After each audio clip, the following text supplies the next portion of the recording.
Hey everyone, Gill Gross here. Post-match Novak Djokovic versus Daniil Medvedev, Adelaide 2023 semifinals. If you're not here for spoilers, click off the video in 3, 2, 1. I know I'm very late on this, so nobody's getting spoiled here. Sorry, tough time zone for me. Just got around to watching it. Djokovic wins in 2 sets, 6-3, 6-4 to advance to the final, where he will face Sebastian Korda. This was probably the most dominant Novak win over Daniil since 2017.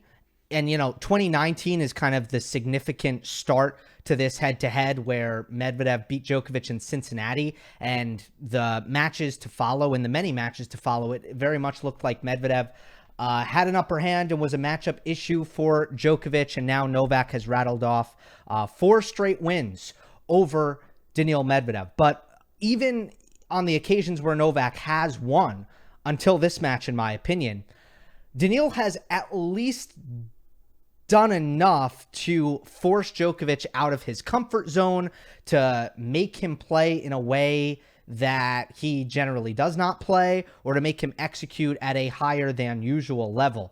This match was not like that. Djokovic felt very within himself. It felt very comfortable, and he was able to dominate this match for the most part. I mean, it wasn't a blowout by any means, but it was a very, very solid victory where the outcome was not so much in doubt at any point in the match. He was able to do that without really doing anything out of the ordinary or spectacular. And it kind of made for, and this is good for Djokovic, it made for probably the most straightforward and boring Djokovic-Medvedev match we have seen in the post-2019 era. And again, this matchup has been far too interesting for Djokovic's liking time and time again. So let's get into the specifics of what happened here. The tactic or the dynamic that we have highlighted as of late for Daniil Medvedev is his ability to make baseline rallies or just matches in general extremely physical for Djokovic and get into his lungs and use superior shot tolerance, superior consistency to hold up backhand to backhand and to make it very, very difficult for Djokovic to win without really going into the reserves physically. And that has been a position that Medvedev has had a lot of success in this head-to-head. He wasn't able to do that in this match. He couldn't get to Djokovic's lungs for many, many reasons. The first one is for Novak on a speedy court like this, using width properly and finishing at net, Med's D just didn't seem like that much of an issue for him.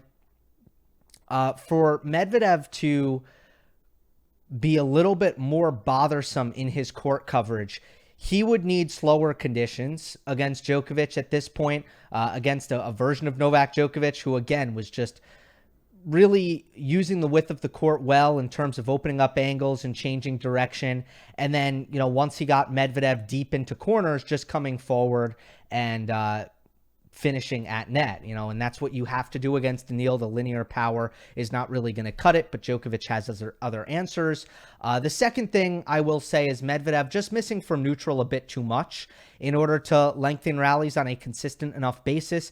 We have seen Daniil Medvedev enter zones where it's just can't miss Daniil, never miss Daniil, and this just, especially in the first set, wasn't one of those matches. It was a match where Medvedev was not bulletproof in terms of staying mistake-free from the back of the court.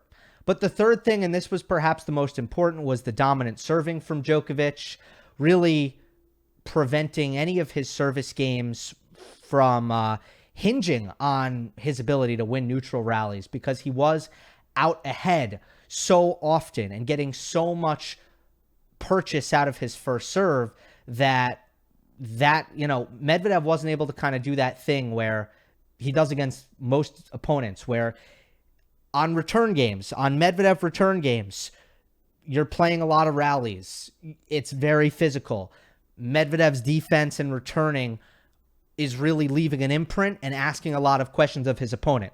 And then he comes up to the baseline to serve, and it's boom, boom, boom, first serve, first serve, first serve. And you feel like you're drowning because your service games are hard. Your return games, you can't touch his serve. Like, that's what Medvedev does to people. But at least the return part of the equation here, the Medvedev return games, Djokovic's first serve in these conditions was plenty good enough to avoid that familiar Medvedev trap of having to play rally after rally on Medvedev return games. Look, you got to think, I think there's a couple things at play here. First of all, Medvedev's return strategy, how deep he drops back. It's great against pace. The pace of the serve is never really going to bother Medvedev. He is, a unique case where he'll be playing a big server and he'll redirect 135 miles per hour, take a swing at it, and hit a deep return. Take a full swing at it. And he is a pace absorber as good as anybody in the world that way. And that's why he's so good as a returner. But he's not immune to great spot serving. Because while he does cover a lot of box, he is not cutting off angles. The slice serve out wide on the deuce, the sharp angle on the ad, even the slice serve tee on the ad for a righty. He is leaving himself open. Look, essentially, the further back you stand, the more distance you have to cover on the return of serve. So he is being moved pretty violently by a spot server like Djokovic on a consistent basis.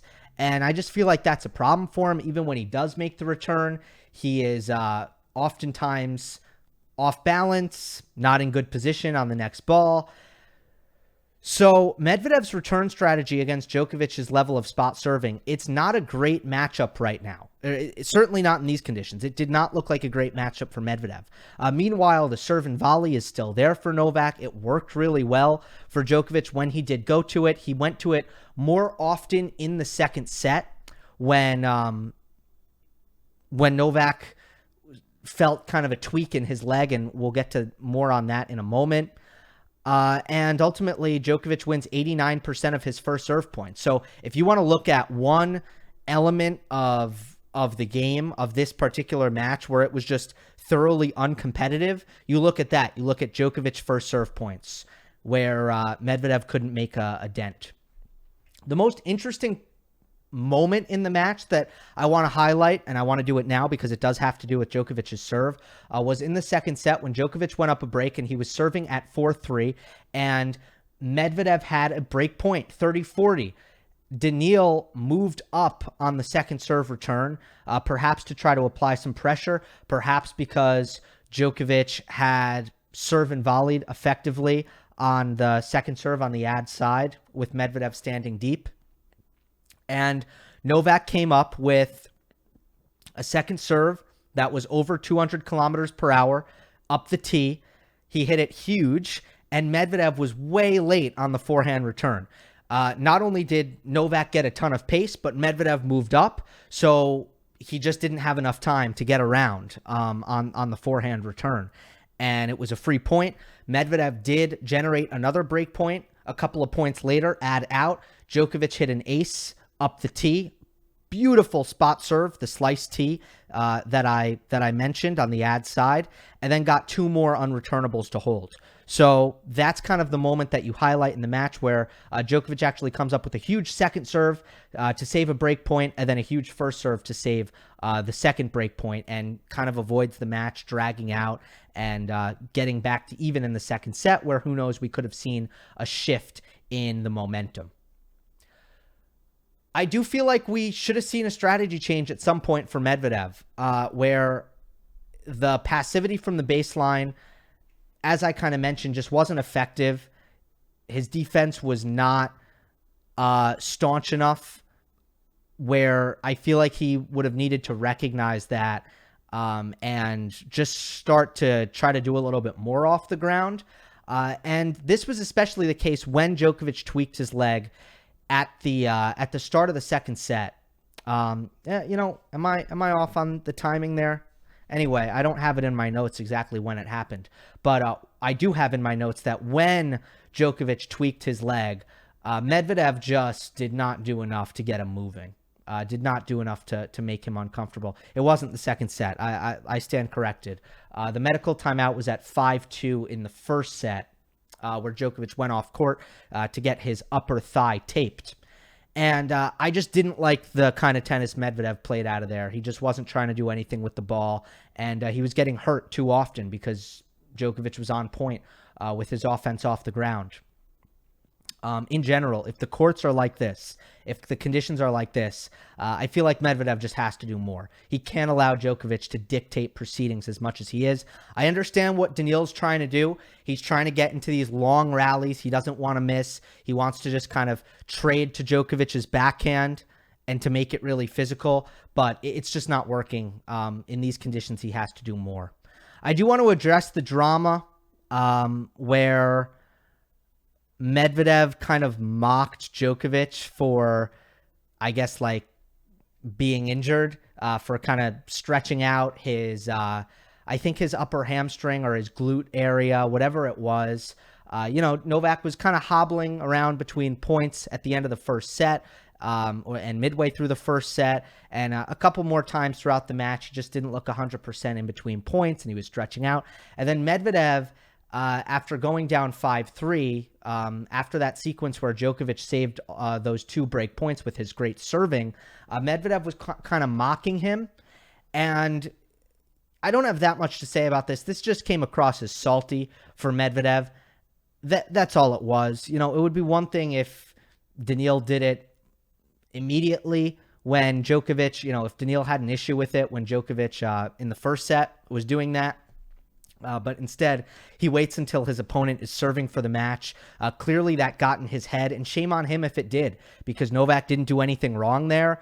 He took the medical timeout up 5-2 in the first set. I mean, let's be honest. If you're going to get upset about play stopping, like there's some sort of gamesmanship there, it's not going to be down 5-2 in the first set. If anything, Djokovic would have wanted to, keep it going there because the momentum was on his side.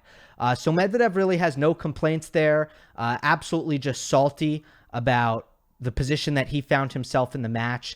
And that's really all that was. I know he respects Novak immensely. So I just feel like that was Daniil's emotion coming out in that moment. And that's all I have to say on that front. Ultimately, let's see.